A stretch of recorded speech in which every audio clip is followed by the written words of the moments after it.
Olá, eu sou Lucília Machado, jornalista e diretora da consultoria Acessar Comunicação, Diversidade e Inclusão.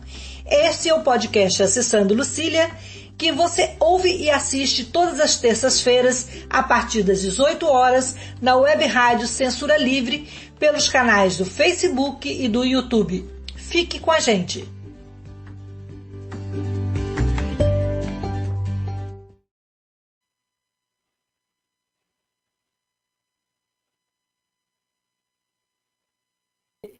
Eu sou Lucília Machado, esse é o podcast Acessando Lucília.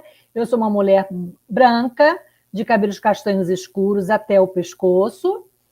Eu estou usando um óculos vermelho, blusa que não está aparecendo preta, com manchas beges. Estou no meu quarto. Atrás de mim tem um guarda-roupa branco, uma porta branca e do lado esquerdo da tela do computador, um quadro colorido. A honra de receber hoje a colega fisioterapeuta Ana Paula Alves, que é professora universitária, ela é amputada bilateral, ela também já foi atleta paralímpica de vôlei sentado e hoje vai falar para a gente um pouco da trajetória dela, da sua história e também do universo dos amputados e as novidades, né? Boa noite, Ana, bom receber você aqui, fico muito feliz, uma parceira de estar aqui para contar. Então, eu queria que você se apresentasse e contasse um pouco dessa sua história de vida e história de êxito e sucesso profissional na área da fisioterapia. Oi, Lucília, querida, muito obrigada pelo convite, né? A gente já vinha conversando há algum tempo.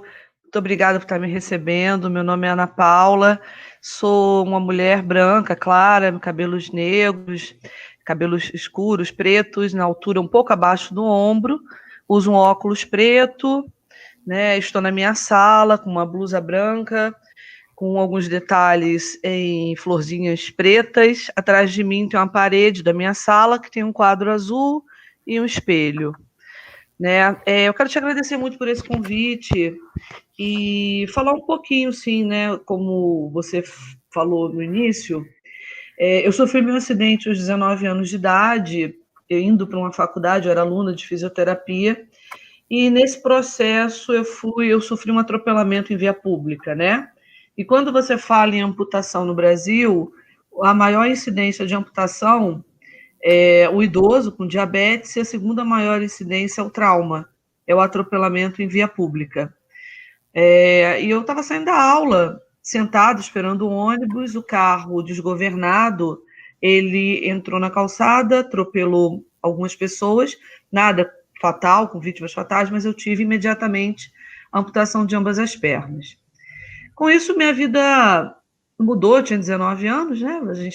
Vocês devem imaginar que eu não entendia muito o que acontecia, eu fui consciente até o hospital, e fiquei 1 mês e meio no Antônio Pedro, no hospital em Niterói, Universitário Antônio Pedro, e ali recebendo algumas informações aos poucos, né, do que estava acontecendo, até descobrir realmente, antes da alta, um pouco antes da alta, que eu tinha perdido as 2 pernas. E com isso a minha vida, ela transformou toda a minha vida e a vida da minha família, né? Então isso é bem interessante, que quando a gente fala de uma deficiência, a gente tem que pensar não só no indivíduo, mas no processo que essa família passa junto. E meu pai, minha mãe, meus irmãos, eles foram, assim, de uma influência extremamente positiva, né? Eles me ajudaram desde o momento que eu saí do hospital, que eu estava no hospital, que eu saí do hospital até eu adquirir, eu acho que 1 ano depois, as minhas próteses. Então foi um processo bem rápido, eu tive várias informações na faculdade, eu tive a sorte de estar na faculdade, e após 1 mês e meio eu já voltei para a aula, eu sempre fui muito apressada, muito dinâmica, eu falei, não vou perder o período, nossa, eu nem sei como é que eu pensava isso na época, mas voltei na cadeira de rodas. E foi um impacto muito grande, né?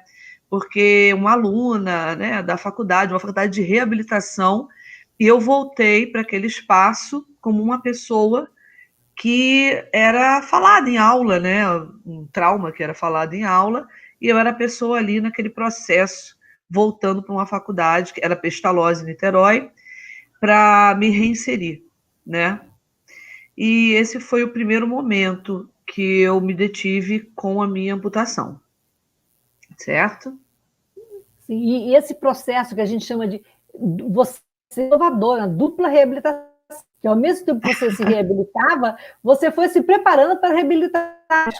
E como é que foi quando você chegou na profissão, no dia a dia, e como é que você teve forças para prosseguir nessa carreira, né, diante de tantos acontecimentos inesperados, né, que acontece. Meu também foi um acidente e eu sei como é que é. Exato. Muda tudo, né, Lucília? Completamente. Exatamente. Eu tive a sorte, eu acho que a gente sempre pensa que grandes problemas, né, grandes traumas são sempre, só tem o lado ruim. Não, você tem que ver o lado bom, né? Se você não consegue ver o lado bom, você não caminha. E eu sempre fui uma pessoa muito ativa, tive uma família com todo um perfil de muita união, de muita orientação, isso acho que foi importantíssimo. Muito. E eu não tinha dinheiro, eu tive que fazer uma campanha, na época não tinha internet, né? As facilidades que a gente tem hoje de campanhas na internet, a gente fez campanha na rua, arrecadando dinheiro, porque eu fui a São Paulo, eu optei por não adquirir nada do SUS, eu tive orientação das melhores próteses no período de 1991, que era o Centro Marion Weiss, em São Paulo, onde tinha um médico amputado, e ele era especialista em cirurgia, ele era um médico da USP, abriu esse local, e estava trazendo para o Brasil inovações de próteses americanas, na época era o Flexfoot, era um pé importado muito legal, e paralelo a isso, a Paralimpíada estourava no mundo. Paralelo ao meu acidente, foi muito interessante, o movimento paralímpico ele começou a ter uma propaganda maior, né, a ter um envolvimento maior. Então, com isso, as próteses começaram a ser investidas em atletas. E se você tem um investimento para atleta, você tem um investimento para amputados do dia a dia. Né? Eu tive essa grande chance de pegar os melhores dispositivos e fiquei 1 ano nessa clínica em São Paulo e fiz grandes amigos. E o Marco Guedes, né, que era esse médico, e a minha fisioterapeuta que eu reencontrei agora, 29 anos depois, eu estou fazendo uma loucura que é trocar toda a minha prótese, estou num processo novo de recomeço, a gente tem que recomeçar sempre, né? Ela me reencontrou e ela que me fez andar há 29 anos atrás. Quando eu voltei para o Rio, eu ainda tinha que fazer estágio. E eu ficava assim, cara, eu vou me formar, mas quem é que vai querer ser atendido por uma fisioterapeuta sem 2 pernas? A vida, você tem essas questões, né? Eu tinha dúvidas, eu achava que o problema estava em mim, né? Isso é uma coisa que você vai refletindo, você vai descobrindo com ajudas profissionais ou quando você não tem no dia a dia. E muitas vezes, Lucília, acho que a gente percebe que o problema não está na gente, porque todos nós temos diferenças, o problema está no ambiente, né? Muitas vezes o ambiente que nos cerca nos impossibilita de muita coisa. Só que eu fui muito bem recebida no estágio e eu passei por todos, a Pestalozzi tem um circuito, tinha na época da faculdade, de vários estágios, e todo estágio que eu ia, eu adaptava o local, eu sentava para atender e tal. E assim que eu me formei, eu fui para uma associação de deficientes para nadar.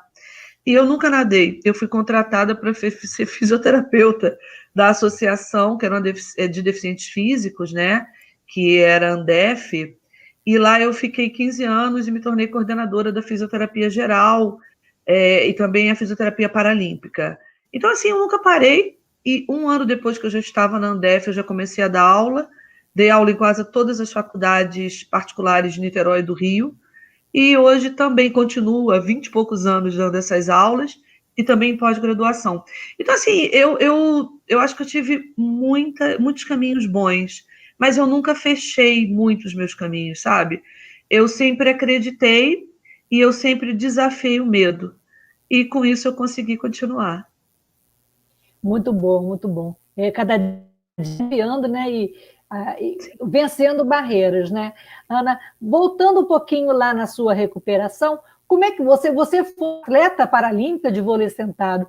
Como é que foi Como é que foi essa trajetória? Como é que você chegou no vôlei? Você outro dia contou na sua apresentação no curso do MEC sobre o seu pai. Eu queria que você contasse essa historinha da influência também do seu pai, na sua retomada do vôlei, que você já jogou antes, não é isso? Sim, eu nunca... Uma das primeiras coisas que eu falei, assim, que eu perdi a perna, falei, cara, eu nunca mais vou jogar vôlei. Nunca mais vou jogar vôlei. Porque em pé, eu sou apaixonada por voleibol, né? Meu marido fica doido, todos os jogos que tem na TV eu assisto. Eu só vou para jogo de vôlei, meu filho conhece Maracanãzinho, as arenas todas, porque eu era muito amiga dos fisioterapeutas de seleção brasileira, adulto e normal, né? E eu nunca tinha pensado, e eu fiz um caminho contrário aos atletas, para atletas normais, tá? Eu me reabilitei e me tornei fisioterapeuta primeiro de Sydney. Eu fui a Sydney, que foi um marco na minha vida. Eu fui coordenadora geral da fisioterapia paralímpica em Sydney, na Austrália, dos Jogos de 2002. Né? Então, de 90, deixa eu ver, de 93, 94 a 2002, eu era fisioterapeuta paralímpica. Então, eu participei de várias viagens nacionais, internacionais, com futebol de amputado, né? Eu fui para primeiros Jogos Pan-Americanos no México, em 99, logo depois eu fui para Sydney, então eu fui como físio, e eu nunca me vi atleta.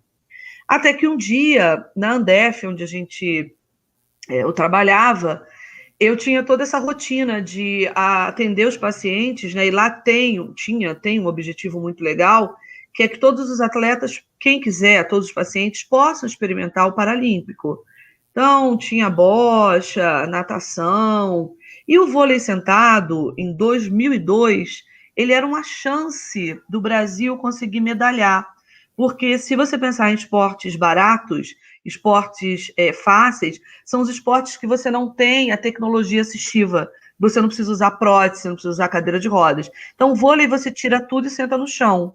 A natação você entra na água. Tanto que na natação, nós somos os principais recordistas, né? A gente ganha muita medalha em natação, porque você precisa do atleta com seu condicionamento, com seu treinamento, né? E eu fui convidada, porque eu já tinha jogado, né? Eu falava para todo mundo que eu já tinha jogado em pé, que já sabia jogar. Aí nós fizemos a seleção em 2002, foi para o primeiro Mundial em Mar del Plata, num time totalmente, assim, ainda sem estrutura, porque o esporte paralímpico, ele não é igual ao olímpico, tá? O olímpico, as pessoas, elas são condicionadas desde criança. E muitas vezes no paralímpico, você tem aqueles deficientes que nascem com deficiência e treinam desde cedo. Mas, geralmente, você tem os jovens que adquirem a deficiência e se tornam atletas. Então, é um pouco diferente. Então, a nossa primeira seleção, ela foi uma seleção de meninas que nós montamos e fomos para Mar del Plata, para tentar uma vaga na Paralimpíada daquele ano. Nós não conseguimos, os Estados Unidos era um time muito forte feminino, mas a partir daí eu nunca mais parei de jogar. Então, de 2002 a 2014, eu joguei, eu acho que eu fui 10 a 12 vezes campeã brasileira, ou 14 vezes campeã brasileira, uma pela Andef, o restante pelo SESI Suzano, São Paulo, onde eu treinei, loucamente, eu saía do Rio, ia todo final de semana para o interior de São Paulo, Suzano, treinava e voltava super feliz. E participava de campeonato paulista, campeonatos brasileiros, e era convocada para a seleção.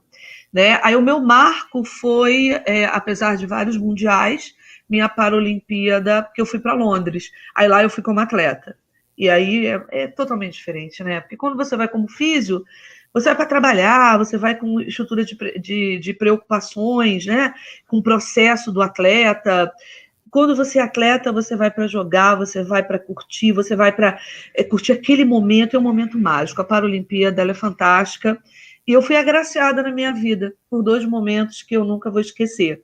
E o que é se tornar atleta, né? Eu costumo dizer que ser atleta, em qualquer momento, é uma das coisas que te ajuda muito no seu aspecto de socialização, né? De reorganização de vida.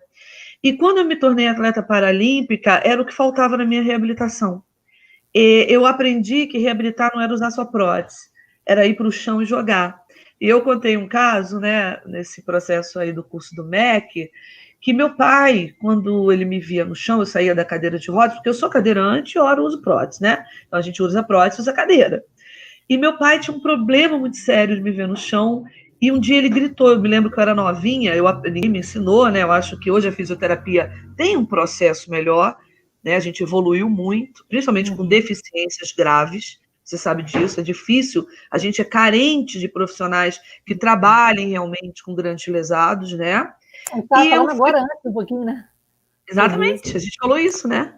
E eu desci para o chão, aprendi a descer. Eu não sei como, freiei a cadeira, fui botando o coto no chão, falei, eu tenho que aprender. Eu era louca para ir para o chão. Aí meu pai me viu e gritou, sai do chão que você não é aleijada. Aquilo me impactou. Porque era um nome assim que eu achava muito forte. E eu não me via daquele jeito. E ele via.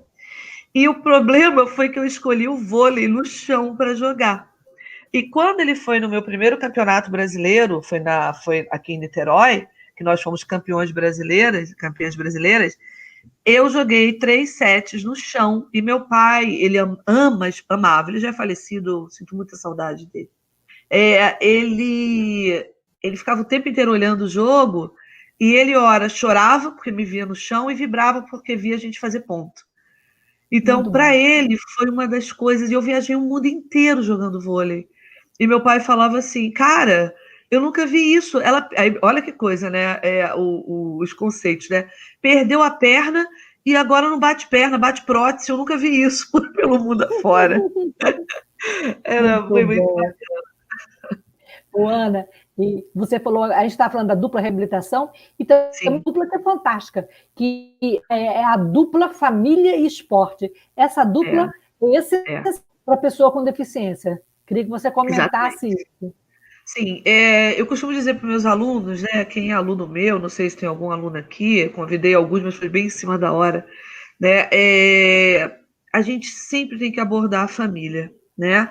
Por quê? Porque você acha, às vezes, a família protege muito, a família não está muito junto. Por quê? Você já escutou esse familiar? Quando a gente pensa nessa proposta de avaliação do paciente, quando a gente fala da CIF, né, que é a Classificação Internacional de Função, é um olhar diferente nas deficiências, né, nas pessoas com deficiência, que é um olhar dessa avaliação multifatorial. E a família está envolvida nesse olhar de avaliação multifatorial. Porque às vezes a família sofre demais, né, gente? Porque como é que você acorda sem perna, você acorda sem movimento, você acorda com uma incapacidade, um impedimento, que a família não entende, você não entende, e a família sofre com você. Então, muitas vezes, a autoproteção ou afastamento, ela tem que ser conversada. Essa família ela tem que ser abraçada. Então, fisioterapeutas, médicos, né, profissionais de saúde que trabalham com pessoas com grandes lesões, tem que estar ouvindo essa família, porque às vezes tem uma sobrecarga de dor, tem uma sobrecarga de desinformação. E muitas vezes a família fortalecida, ela é o teu maior alicerce, né? Então eu me lembro que meu pai, eu nunca esqueço também de uma coisa que eu vou te contar aqui, Lucília. Assim que eu saí do Antônio Pedro, ninguém ensinou a gente a tocar uma cadeira. E eu não tocava cadeira, eu não tocava. Eu ganhei uma cadeira e eu não sabia nem o que era aquilo. E meu pai empurrava a cadeira, eu me lembro que eu fui para o carro, a gente se virou para ir para o carro, imagina, recém-amputada, o coto ainda de cicatrização, né? E eu fui, tá, beleza. Quando chegamos em casa, tinha um degrau. Ele entrou com o carro, eu nunca esqueço essa cena, e ele não sabia empinar. Aí chorava ele, chorava eu, porque eu tinha ficado sem perna, estava na cadeira, e a gente se enganava, porque era só alguém ter ensinado que era empinar e que os obstáculos estão no ambiente e que a gente tem que estar o tempo inteiro entendendo esse ambiente, mas ninguém nunca falou isso para nossa família, né? Como eu voltei para a faculdade, eu tive a sorte, mesmo na faculdade, muitas dúvidas tinham em relação, né, porque eu era uma aluna, de repente eu voltei deficiente, de como interagir comigo. Eu passei por muita coisa, eu tive que descobrir muita coisa, mas a gente vai se fortalecendo nas desinformações e nas informações. Aí eu vou emendar numa coisa que você falou, que enquanto eu estive em São Paulo, que foi uma decisão muito difícil, mas eu fiquei 1 ano e 2 meses lá, longe de toda a minha família, só com a minha mãe, eu falei o seguinte: eu vou escrever a minha monografia da minha vida. Então, enquanto eu estou aqui, eu vou escrever tudo que eu passei no meu TCC de faculdade. Por quê? Porque quando eu voltar, eu não posso guardar essa história.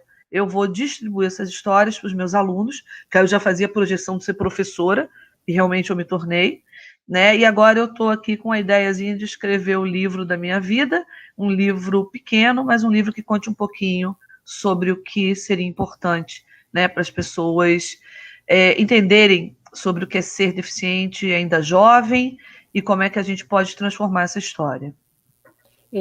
Ana, é um caminho que cada dia a gente levanta e mata um leão, mas todo mundo, não é por conta da nossa deficiência, é porque a vida é difícil, cada um tem as suas dificuldades.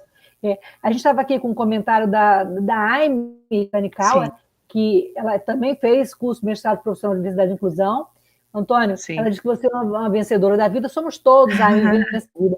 E quem quiser fazer pergunta para a Ana, saber mais alguma coisa, pode colocar aí no chat e que a gente vai prosseguimento a conversa. E falando em família, nesse meio todo, você evoluiu esquisito, né?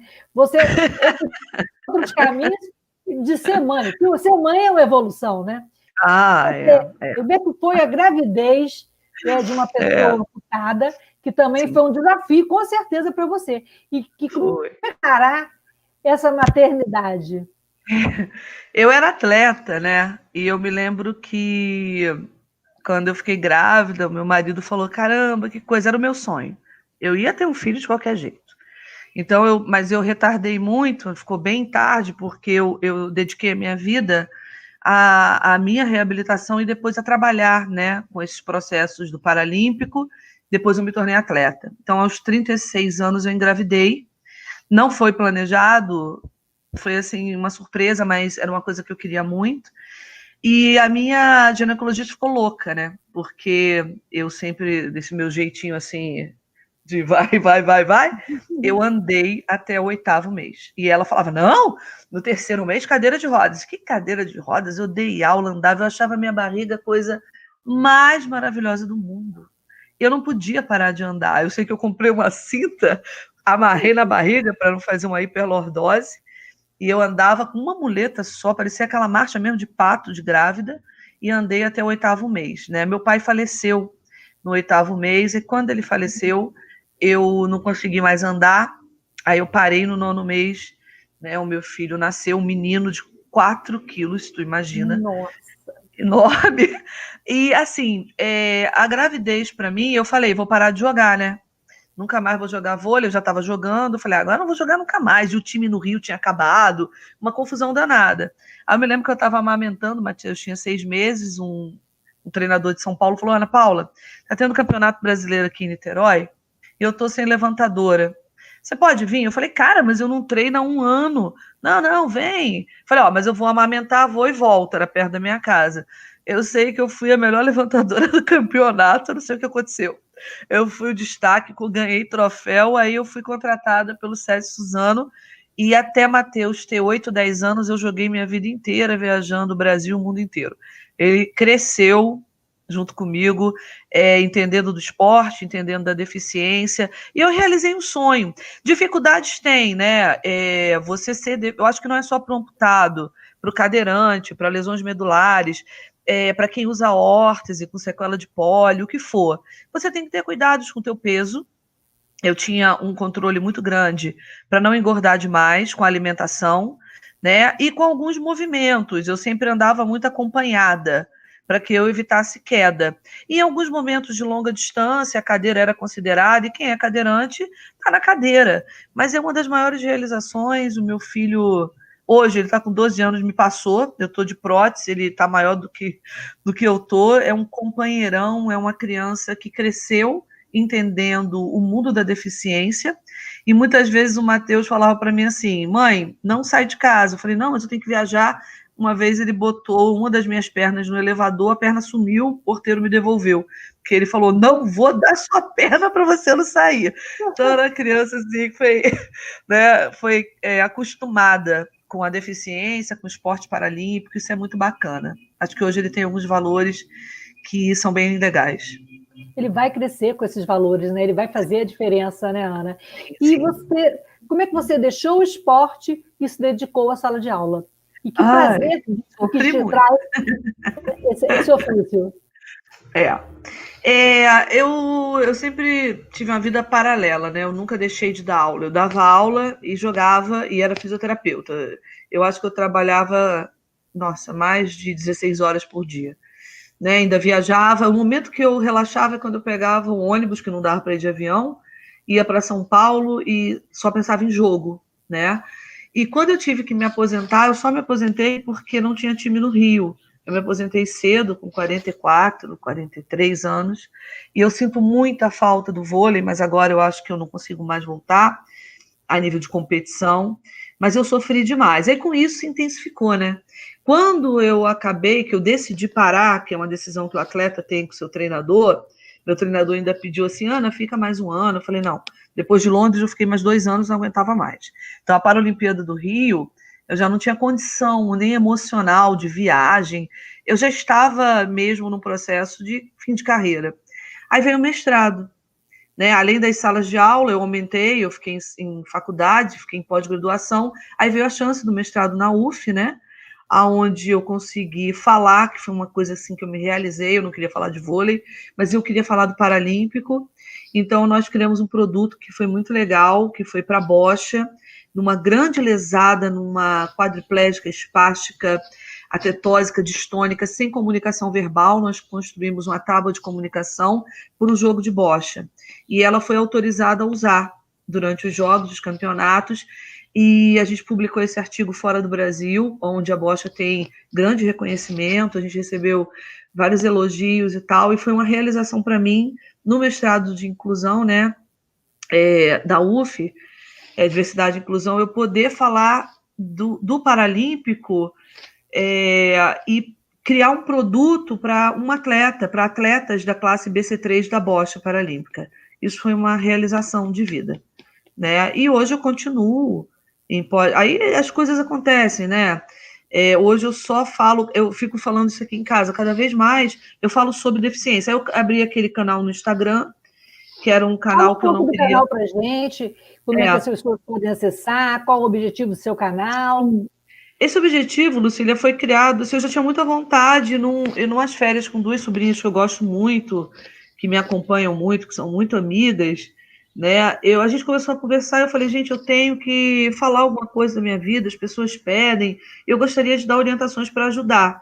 Então, o objetivo do canal, que é D.eficiente, né? Foi o objetivo inicial de falar sobre amputação. E eu acabei falando de tudo, de todas as lesões, trazendo pessoas que pudessem falar de tecnologia assistiva, ex-atletas paralímpicos de várias modalidades, profissionais que trabalham com deficiência visual, que trabalham com a intelectual. Foi uma coisa assim absurda. Aí eu fiz uma bateria de lives, mas pelo processo de vida de trabalho fora, né? Eu vou retomar um pouquinho agora, então eu já pensei que de tempo em tempo eu faço algumas lives e respiro.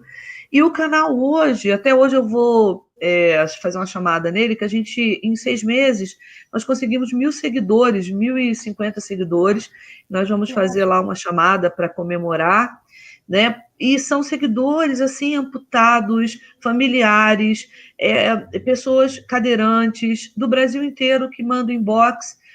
Quando eu faço uma postagem, eu queria te agradecer, eu quero dizer que eu nunca ouvi falar nisso, fora do Brasil, impressionante, sabe? Então, assim, a minha fala é muito para profissional, mas é muito mais para paciente como paciente. Eu consegui fazer isso no canal, que era o que eu queria. Eu quero falar com todos, não são amputados, mas que têm deficiência de uma forma muito clara, de uma forma muito verdadeira, e quais seriam algumas soluções caseiras, algumas soluções fáceis, e em alguns momentos que você tem que procurar um profissional. Essa é a proposta.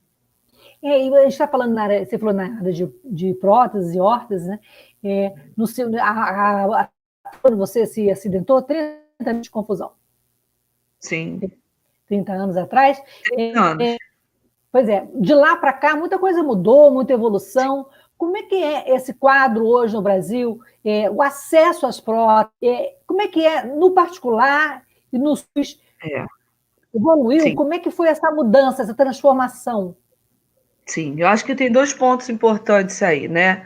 Eu sempre converso isso em aula com os alunos e eu converso isso com os pacientes.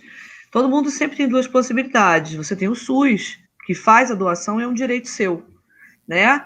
Então, muitas vezes, o SUS hoje já tem próteses brasileiras, próteses que são razoavelmente boas, dependendo da sua amputação, e que você pode fazer o acompanhamento pelo SUS e com doação, não só de prótese, como de cadeiras de rodas, de muletas, de cadeiras higiênicas. Isso é um direito nosso.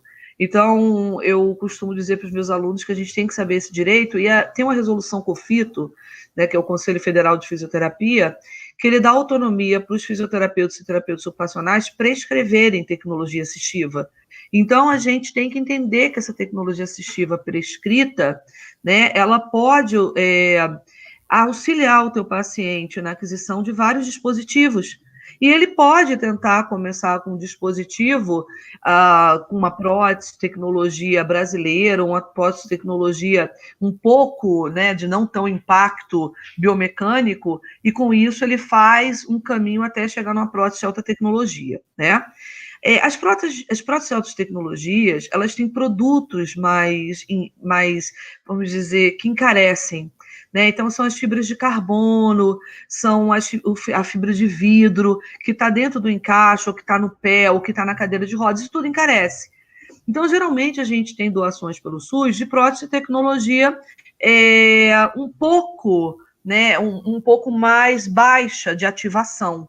Então, você tem o alumínio, que não é ruim, você tem os pés com alguns sistemas de mola, alguns sistemas de impulsão já, né, mais ativos, né? Você tem um fator de cadeiras de rodas mais leves, que pode ter todo um processo de você pesquisar qual o produto que aquela associação, aquele centro de reabilitação trabalha e pode doar para você, né?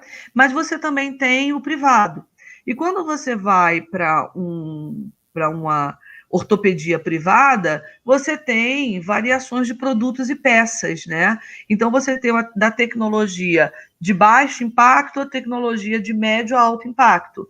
Então, você tem tecnologias de alto impacto que são as principais utilizadas em atletas paralímpicos. Para a gente perceber uma coisa, a Paralimpíada, ela é um celeiro de teste de órtese e prótese.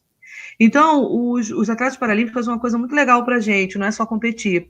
Eles testam a tecnologia. Se a tecnologia dá certo ali dentro, ela vai ser revendida para as atividades de vida diária de amputados. Isso é muito importante da gente entender, né? Então, essas tecnologias do esporte paralímpico, as pernas de corrida, as cadeiras super leves, elas começam a ser transferidas para as AVDs, né? Então, ela começa a ser vendida fora desse grande momento paralímpico. Então, a gente tem que entender que paralímpico não é só competição, né? Eu costumo dizer que o momento paralímpico é competição, é o ganho desse atleta, mas é resgate de milhões de deficientes que olham, observam aquilo, né, e conseguem em algum lugar realizar uma atividade física.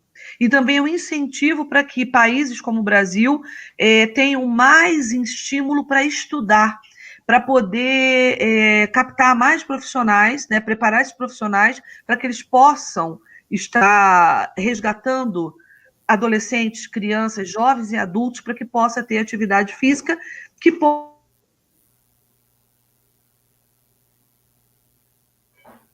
Não sei se outra vez agora não. Não sei se foi eu que travei ou foi a Ana Paula. Oi, voltei. Eu acho que foi a Ana Paula voltei? que travou. Foi, voltei? Voltou. Então, eu tive muita sorte nesse processo, né, de informação.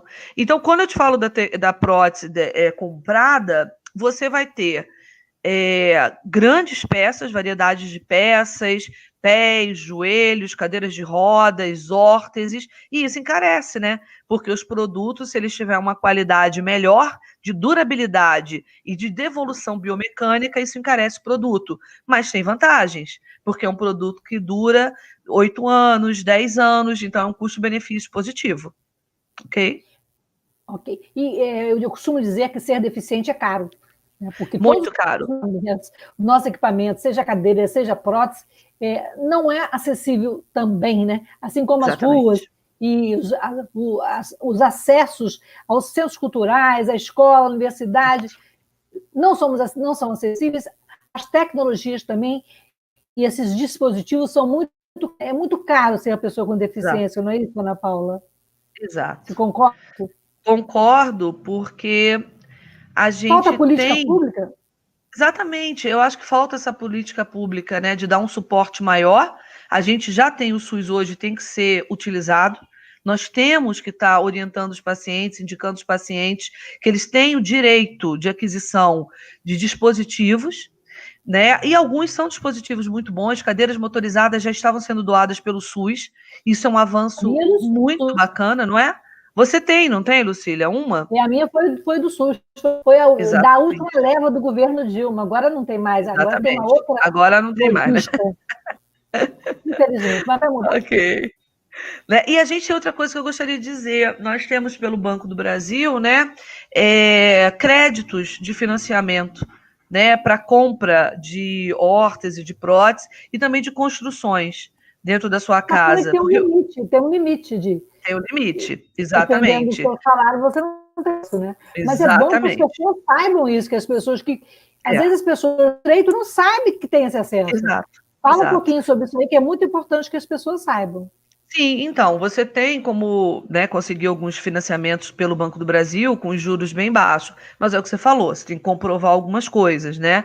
Tem que comprovar alguma renda, eu não sei se quem não tem renda consegue, realmente eu não tenho essa informação, a gente pode ver depois, mas são caminhos de acesso, né?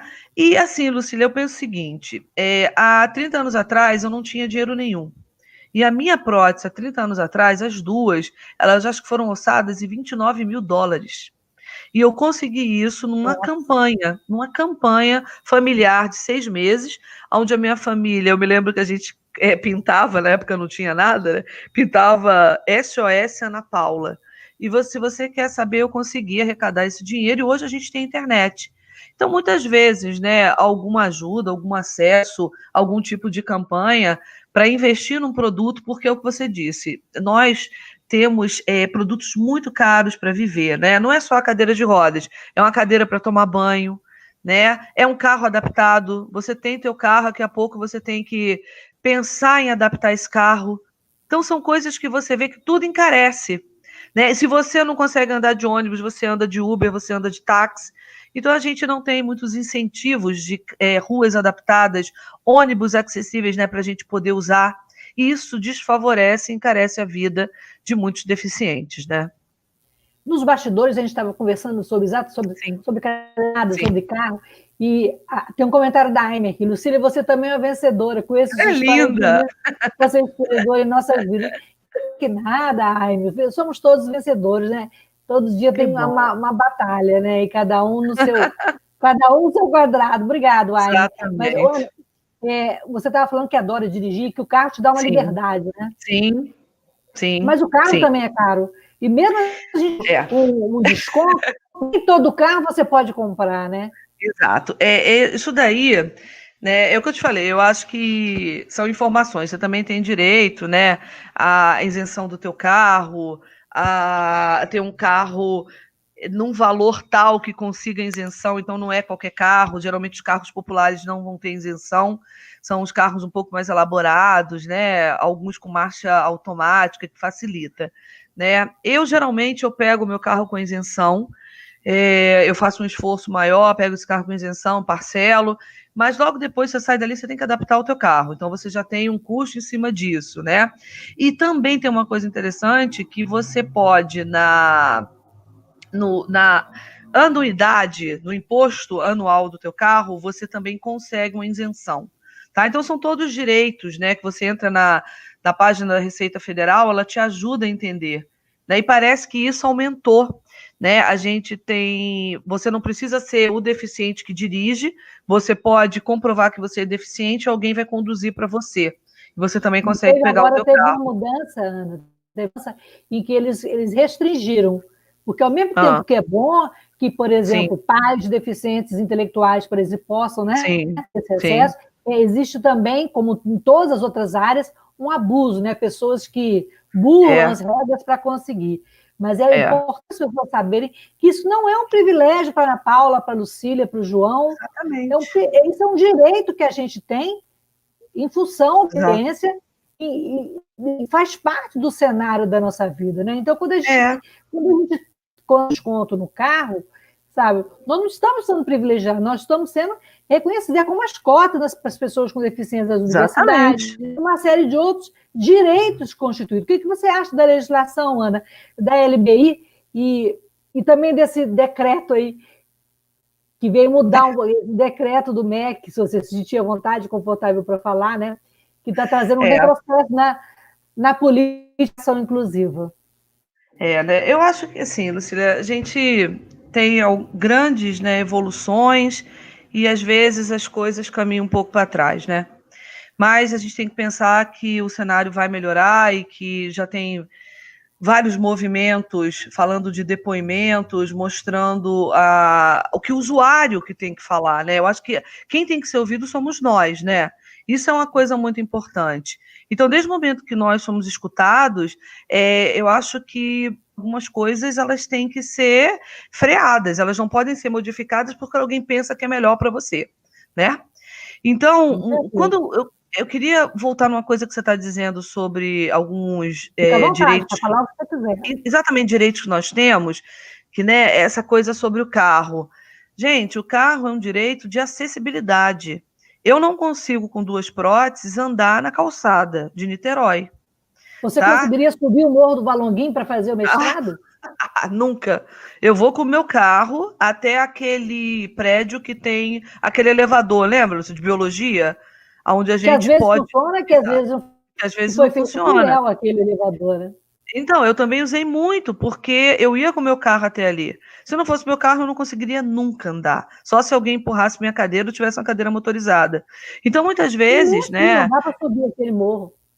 Os nossos direitos, eles têm que... Eu acho que as pessoas deveriam entender, né, escutando mais sobre as nossas dificuldades, os nossos impedimentos, as barreiras, o que é importante, né, na parte da escola, né, o que é realmente a inclusão, o que não é, né? A LBI, ela trouxe, eu acho que uma grande esperança, né, um novo debate sobre o que são os impedimentos, ela deu uma luz sobre as deficiências, mostrando que deficiência existe e acabou, que o impedimento está ali, ele é inerente a todas as pessoas, todos nós temos barreiras, né? E esses impedimentos, eles vão bater em algumas barreiras, e isso acontece com todos, só que nós temos algumas que têm que ser olhada de uma forma mais delicada, né? Então, a gente hoje tem um debate mais amplo, que eu acho que os debates é que vão abrir essas portas novamente de inclusão, né? O que realmente é. E eu acho que as pessoas têm que escutar pai, mãe e alunos, principalmente nas escolas. Eu não participei, né, Lucília, muito, de escolaridade. Eu sofri um acidente aos 20 anos, eu estava na faculdade. Então, eu não tenho uma experiência muito grande enquanto usuária, né? Enquanto uma aluna, passando desde da fase inicial, né? Então, assim, eu acho que quem passa por isso tem que ser escutado para que algum tipo de decreto, projeto, alguma coisa possa ser modificada. Ela não pode ser modificada se quem usa não dê sua opinião. Nada sobre nós sem nós. Ótimo, muito bom. Muito e eu queria bom. Que você falasse dessa experiência que você teve agora como uma das coordenadoras da área de impedimento físico do curso do serviço especializado, promovido pelo MEC, e que com pessoas, 1.500 pessoas participando do Brasil inteiro. Como é que foi essa experiência, esse desafio para você? Ai, Luci, a gente se reencontrou, né? A gente se via um pouco na UF, em alguns eventos do mestrado, e eu tive a grande alegria de te reencontrar, e você está no grupo do impedimento físico, né? Foi um convite que aconteceu, eu estava em São Paulo, trocando a minha prótese, a professora Delu, eu sempre conversei muito com ela durante o meu mestrado, e ela via a minha dificuldade, mas ela via que meu trabalho era muito relacionado à deficiência física, né? E ela me liga e fala: Ana, vai ter um curso do MEC, e eu queria muito que você aceitasse para falar sobre deficiência física, o que você trabalha. Na hora eu dei uma impactada, eu falei: vamos, meu Deus, Quando realmente começou o curso, acho que a gente nota isso, né? É um envolvimento maravilhoso, é uma troca, né, de conhecimento. Eu reencontrei ali professores do mestrado, já me empolguei para ir para o doutorado, já estou assim motivadíssima para estudar e falar sobre coisas que eu percebi da deficiência física relacionada à escola, que eu acho que a gente pode ajudar de alguma forma em pesquisa. Então, eu estou super motivada para o doutorado ano que vem. Mas, assim, foi um desafio. Eu encontrei o Tiago também um coordenador, né? Que o Tiago é um paralisado cerebral, doutor em física, né? Isso, Esse menino Tiago Correia foi... Lacerda. Exatamente. Esse menino foi meu paciente quando ele Que tinha 6 legal. anos, e eu prescrevi a primeira cadeira de rodas dele, saiu do carrinho Zeus, que é aquele carrinho que a maioria antigamente, né, dos paralisados cerebrais as mães usavam, era um carrinho de bebê imenso, né? E o Tiago foi, eu fiz a prescrição. E quando a gente está num bate-papo, né, num momento de elaborar alguma coisa, ele me reconheceu e foi muito emocionante. E eu conversei muito com ele depois, e a história de vida dele também é fantástica, né? Um menino com uma lesão grave motora, ainda de fala, com nada atingido do cognitivo, hoje é doutor em física, né? Professor na UF, professor em outros locais federais de física. Isso. E E você esse sabe que tem uma história do Tiago que, quando ele entrou para fazer graduação, a alta gestão, na época na UF, lá vem a Lucília com esses aleijados. E, assim, Meu Deus! O que você acha que esse rapaz que não mexe um dedo aqui? Pelo amor de Deus, né?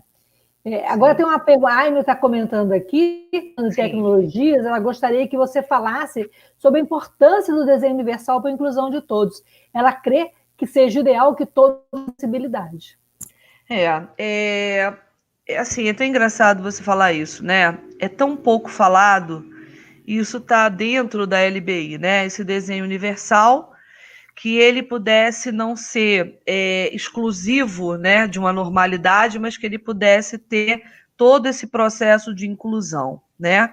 E do desenho universal é que vem também essas adaptações, né? Essas adaptações estratégicas para algumas deficiências, alguns impedimentos.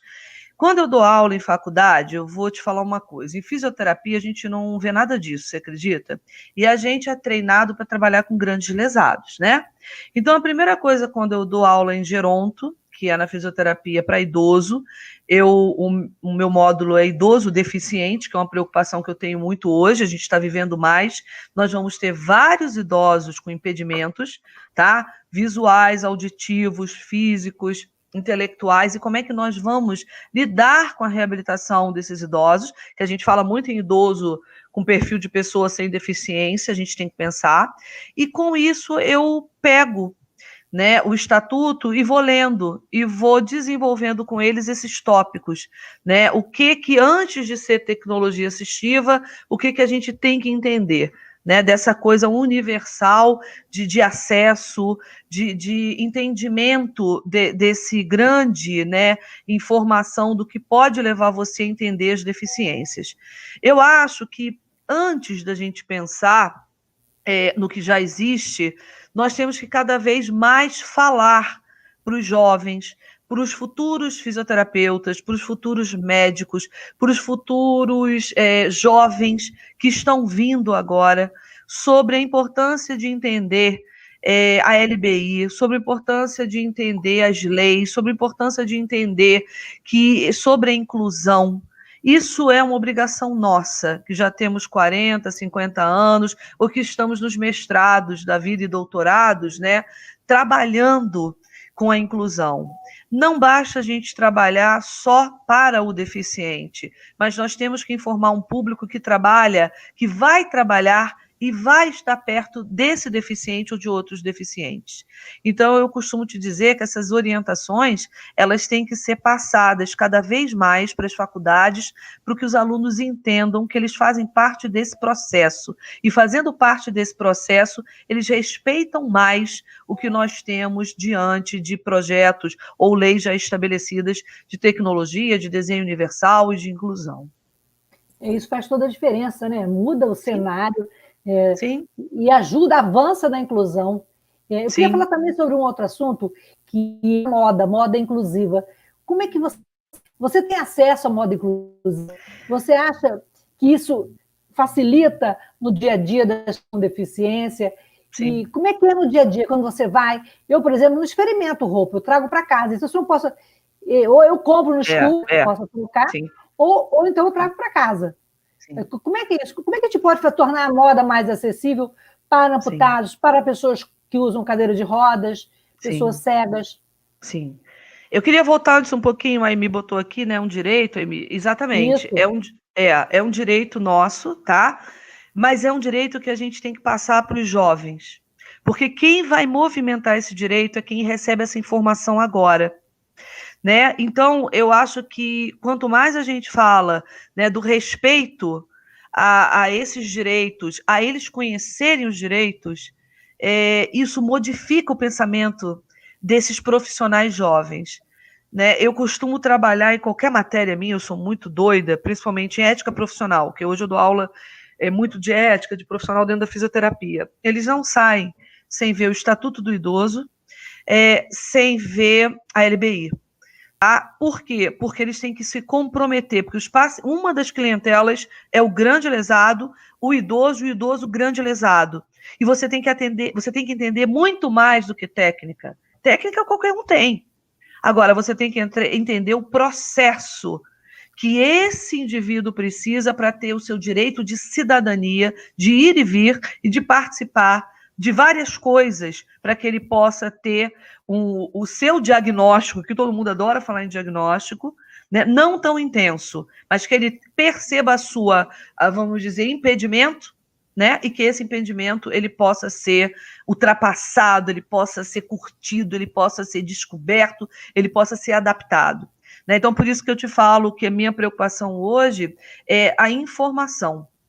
Né? E as minhas lives agora, eu já convidei a Lucília para fazer uma live comigo, que essa live... Aí, quando é que é a sua live? Vamos! Vamos repetir aí o canal. Exato! Eu quero que você conte sua história também, e outras pessoas que trabalham com isso têm que contar, porque a gente tem que informar.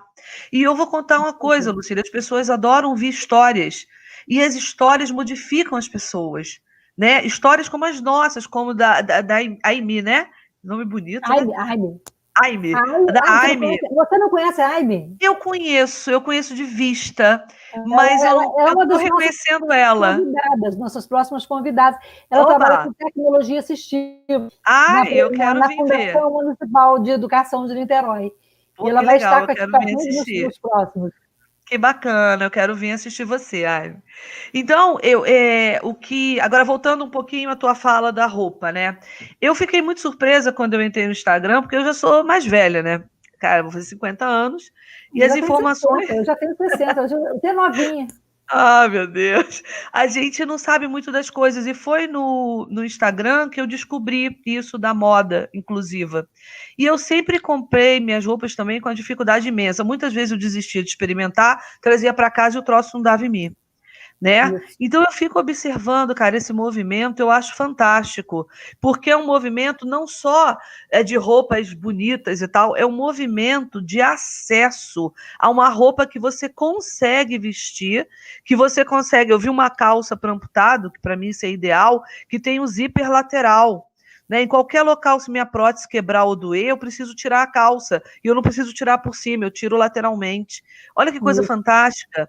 Né? Eu até mandei um inbox para a menina. Eu falei, onde é que vocês vendem e tal? Então, assim, eu fui descobrir isso agora, Lucília. Eu não sabia que isso existia. Eu acho um movimento fantástico.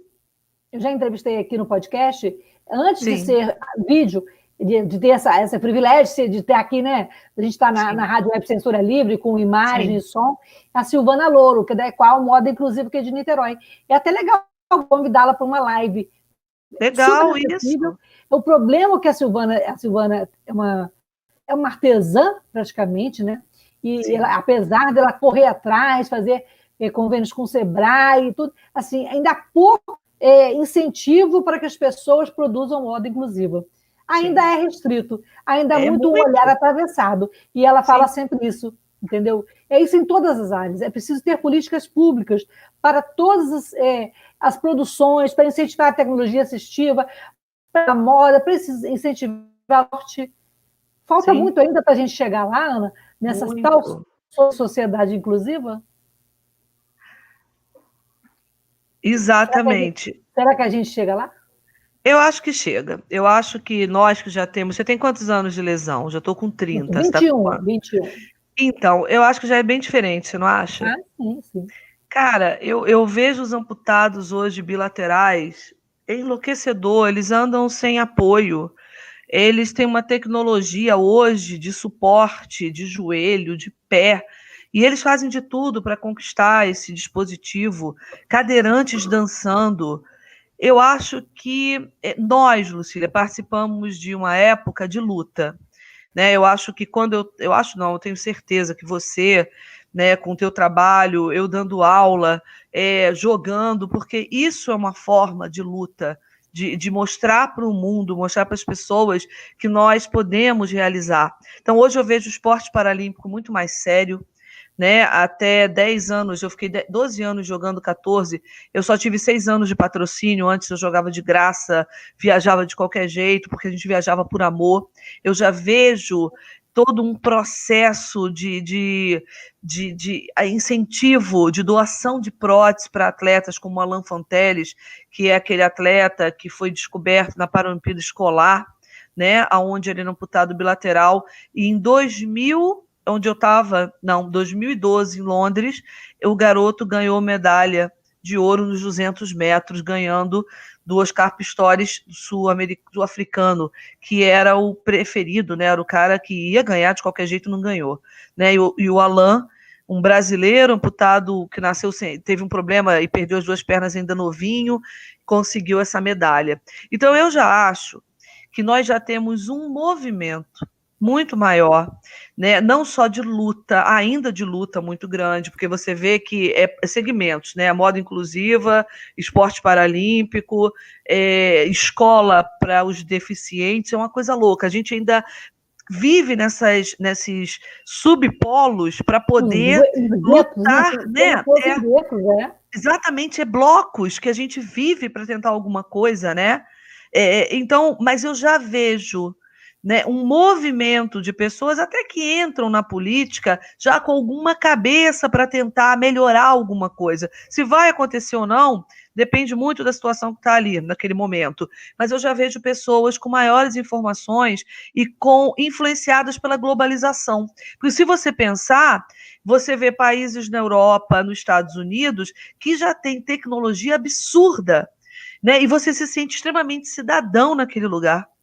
Aí isso já te influencia e começa a invadir os países, né? Os países de terceiro mundo. Então, essa globalização ela é importantíssima. E a informação que vem de lá, olha como eu estou falando que informação é quase tudo. A informação que vem de lá, ela te enriquece para que você consiga também fazer aqui uma coisa melhor.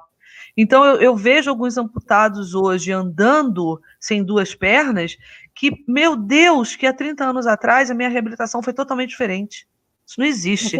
Eu acho que nós vamos chegar em momentos muito melhores, só que é uma luta, né, Lúcia? Só que é uma luta ainda para que nós possamos mostrar uma coisa que eu gosto de dizer. Deficiência não dá em árvore, em janela, em porta, dá em pessoas. Então, isso não é castigo, isso não é fatalidade, isso é vida. Vai acontecer. E vai acontecer com qualquer um. E se a gente encara como uma doença, acabou com a tua vida. Encare como um impedimento que está ali e que você vai ter pessoas para te ajudar a adaptar e continuar a viver e fazer da tua vida o melhor que for. É isso, Ana, que eu acredito. Nosso tempo, infelizmente, está terminando. Caramba! Passou rápido, viu? Você estava com medo da conversa, a conversa foi tão boa. Meu Deus, eu estava apavorada. Nós tantas informações, eu saí daqui coisas que eu não imaginava, né? E mergulhar no universo, que às vezes você fica só na sua defesa, ou só na sua vidinha ali, e você não conhece o universo do outro. Eu queria que esse tempinho que está terminando, tem um depoimento do Daniel Cordeiro, perguntando quais os principais desafios da pessoa com deficiência diante da sociedade, ensino e formação, ambientes sociais e família. Então, você responde aí para a gente terminar. E você também, por favor, Fala mais uma vez aí o seu contato e um desafio. Um jovem amputado, qual a primeira coisa que ele deve fazer? Qual o caminho para ele se transformar a vida dele como você transformou a sua vida, como a gente transforma todo dia as nossas vidas quando nos levantamos de manhã e volta. Sim. Os desafios, né, eles são, acho que eles são quase todos, né, Lucília, né, pela desinformação e pelo preconceito. Um conceito que você não tem sobre o que vai acontecer, ser muito diferente, né? Então você tem o desafio, eu acho que da desinformação e do preconceito. Quando você começa a correr atrás de informações. Jovens amputados, pessoas amputadas, elas precisam, ou qualquer um, lesados medulares, né, que tenham um traumatismo crânioencefálico, que sejam cadeirantes, que mudem a sua vida, tem que acreditar que o processo está em você. Você tem que acreditar em você, você tem que perceber o que aconteceu e procurar caminhos para que você possa continuar a viver, a estudar, a namorar, a casar, a ter seu filho, porque caminhos existem. Né? Agora, a gente tem que acreditar que a família pode te ajudar também e tem que orientar essa família é importantíssima, entendeu? E que cada um consiga acreditar e gostar da sua vida. Gente, a vida é tão preciosa, né? Todo mundo tem problema, todo mundo tem chateação, mas a vida está aqui, vale a pena, e a gente está numa rede de apoio e que possamos hoje passar o problema e amanhã ajudar aquele que passa. Eu acho que é assim que a gente consegue superar as dificuldades. Ana, gratidão imensa de ter você aqui conosco nessa noite. Estamos obrigada. Aí com seu também a sua rede, seu canal, @d.eficiente.br, e a gente se vê na próxima terça-feira, no próximo podcast Acessando Lucília. Beijo, Lucília, grande, muito obrigada. Valeu! Beijo. Beijo.